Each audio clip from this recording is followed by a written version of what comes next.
So Borderline is a brand new 2025 horror comedy from director-writer Jimmy Warden. And this stars Samara Weaving, who, fun fact, is married to Jimmy Warden.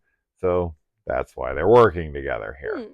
Now, Jimmy Warden recently wrote the movie Cocaine Bear, and previous to that, also the movie The Babysitter with Samara Weaving as well, but the sequel, Killer Queen. Um, so this is about a stalker Mm-hmm. who is obsessed with this pop star played by Samara Weaving. The one who's stalking her is Ray Nicholson, Mm-hmm. who is Jack Nicholson's son.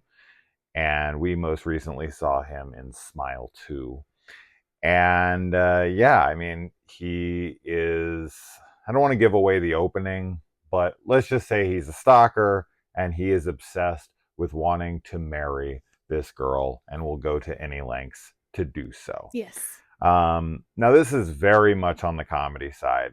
And I will say this: expectations can definitely hurt or help a film depending on how um, they are uh, given to you, or like, you know, I saw multiple people hating on this film.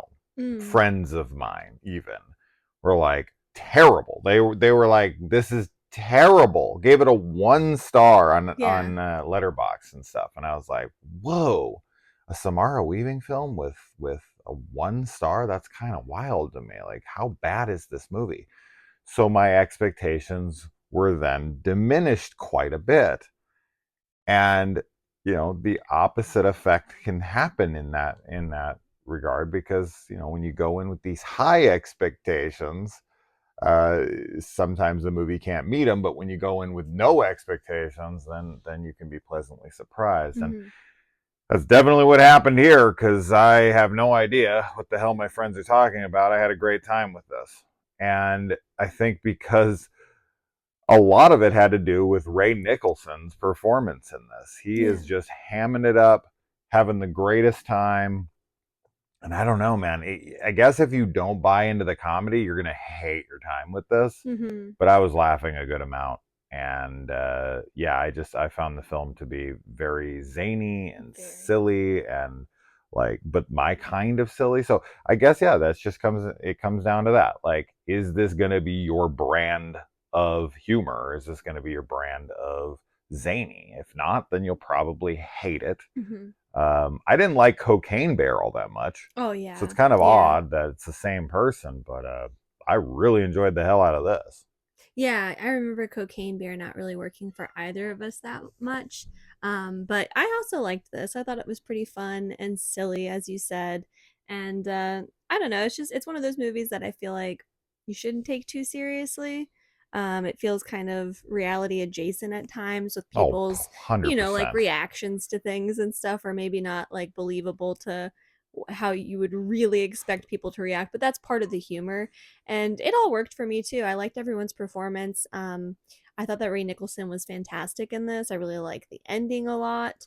And I think it's always interesting to watch children of very like iconic actors doing their own thing, because I kept sort of watching him to see if he would be making any like Jack Nicholson faces just because he's his son. And I think he does a good job at like being his own person. Like he does look like his father, but he also was reminding me of a few other actors as well. And the Jack Nicholson's kind of memorable eyebrow thing that he does. I didn't really notice him doing anything like that where I was like, oh, he's like really trying to look like his dad. So I felt like he did his own thing, which is cool. But yeah, I don't know. I enjoyed it. I thought it was fun, and I think, like as you said, it's one of those movies where if you're not vibing with it within the first like 10 minutes, maybe you probably won't like the rest of the film.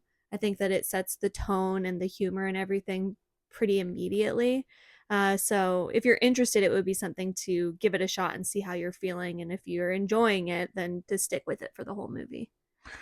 Yeah, what I really enjoy about this movie is that Ray Nicholson's character here, Paul, is in this completely delusional state. Yeah. And he is viewing the world completely different than everyone else. Yeah. And because of that, he's never purposely villainous.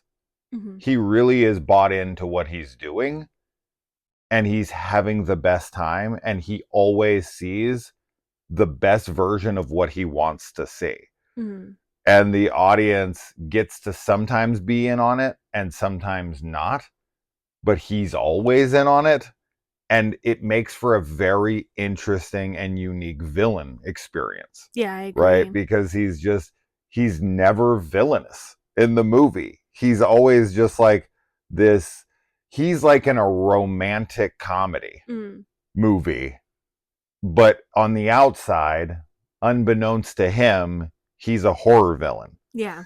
Right? Yeah, it's really interesting. So it's really fun to watch him be this character who's like completely unaware of his actions. Yeah. And is just, loving every second of Yeah. what's happening around him, and thinks he's like the romantic guy who's doing anything to get with his girl. The way that's played, and I think in order for that to work, it's like what you were talking about, and tone is everything with how a film is sold. And for me, I don't know, you can either vibe with a tone and roll with it, and that works for you, or you can't, and that's always going to be whether or not the film works for you. But with this one, to me, it's like it's so obvious that nothing in the film, not for 1 second, is supposed to be taken seriously. Yeah. Like the cop in this movie with his acting performance outside as he's waiting. You'll So see funny. if you watch it. Like stuff like that. It's like, Yeah. come on. Of course, none of this is realistic. Another wonderful little side character, like secondary villain in this movie is some cutesy little French girl who is also very, very fun. Yes. Very charismatic, super over the top. And I think Samara's character in this, she's this like big pop star who's very egocentric and like doesn't care about anything. And there is a massive like dichotomy between her and Ray Nicholson's performance, because she's very deadpan in this, and Samara Weaving does deadpan a lot. That's kind of like a brand of her humor. Yeah. Where she has that kind of like blank face sometimes. So I can see a lot of people who are there for her because she's the big draw of the movie. In fact, she's literally the reason I watched the movie. After the negative reviews, I was like, well, it's Samara Weaving, I'm gonna watch it kind of regardless, and I'm glad I did. But having watched them side by side, and he's so zany and so ridiculous and over the top, and she's so kind of lifeless in this, I can see people seeing that as a negative, but I think it's purposely done that way to show like the fakeness of her character. Yeah. And weirdly, of the people, the villains in this are the most real. Right? They're being true to themselves, as to where the like protagonists, not only Samara Weaving's character, but the basketball player character, they're both living this kind of fake life, this fake lifestyle, as to where, but they're living it in the real world, as to where the villains are living like a fake world in their head. Yeah. It's interesting. It's a weird kind of mixture of the two things, but man, I found it to be really, really endearing and funny and different. And the ending, I really enjoyed. I did too. I thought it was great. I liked the third act a lot. I thought it was really funny, and like the very end, I was a big fan of. Yeah, and that's like So the big negatives I saw is like, oh my yeah, God, especially the third act. That's the worst part. It completely yeah. jumps the shark, and This it's like, is man, if you're not bought into it by that point, Yeah. it's like, Yeah, of how do course. you? I don't know, man. But if you like something like The Babysitter, which is similar in style and silliness, right? Hmm. It is a very, I don't know, is there a fucking like construction going on outside There right is. next I'm to us? All of a sorry. sudden, if you guys can hear that, it's It's crazy. All of the a sudden, someone like Leatherface is outside freaking with his chainsaw or something. I don't know what the hell that is. Uh, but yeah, it has a similar tone. I know you've never seen either Yeah. babysitter movies, but man, I don't, yeah. This one is gonna be one of those films. Yes. I'm It's going to be a split film. It's definitely trending that way, but I think that if you are interested, you should check it out. And like I said, if it's something that you feel okay with within like 10 minutes, then you might as well watch the whole film. But Yeah, yeah. because I could see the opening really turning you off to the film Yeah, with the bodyguard and the stalker and but being it's like, this isn't realistic at all, right. and it isn't. But It that's how the rest of the film goes. Yes. Yeah. So That's a I good not gauge. I thought it was really funny, I did too. and I was just like, I actually felt really sorry for the guy, Oh yeah, totally. pretty much There's throughout the whole film. yeah, it's really sad actually. We get some backstory stuff that makes it even sadder, and this is just kind of one of those like, situations like you had said, like a villain who like they don't really know they're the villain, and it kind of makes it even worse because we are dealing with mental illness. So, obviously there are times when people do deal with mental illness and they don't mean to hurt people, but they do, and that sucks, right? That's a really hard situation to deal with. So, This is also the third film off the top of my head in the last few years that has had this like kind of um like almost stagnant shot mm, of a character during the entire credits yeah, and it's the them just kind trend of now. doing something Yeah. while the credits are rolling. Pearl and Strange Darling Yeah. being the other two, and I'm a big loved fan of both. that. Yeah. I've loved all three of these Yeah, me like too. credit roll, extra added moment things that Yes. really add to the character. Yeah, me too. I'm a really big fan of it. I think that it's a really neat like gimmick, I guess, but I really really like it.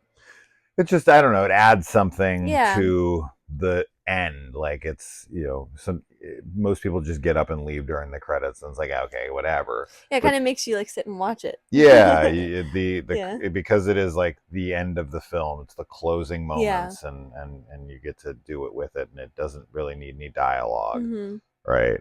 I think putting credits over it is a smart way to keep everyone around for the entirety of the film. Yeah, me too. So, yeah, will you like it or not? I That's don't know. dependent on Let your us know. tastes Yeah. with this kind of brand of humor. Yeah. I know a lot of people don't like any humor in their Yes, horror, if and you're if you're not, those kind of yeah, people, don't watch that. Don't watch this. yeah, It is first and foremost a comedy, a dark comedy with some horror aspects to it for sure. So yeah, if you're not a horror comedy fan, do not watch this. last year, well, I guess technically this year, I made a video of like the movies that everyone hated that I loved Mm. or that I enjoyed. This is going to be on that list next year since a lot of people seem to be hating this one. Yeah. Yeah, Let us know what not you me. think. Yeah. I'm curious to see everyone's reactions. So, Because last year, Samara Weaving made Azrael, which I yes. really enjoyed and Kaylee didn't like much. Yeah. So, you know, It happens. yeah. Anyway, all right. Yeah. We'll see you in the comments. Let us know. Adios. Bye.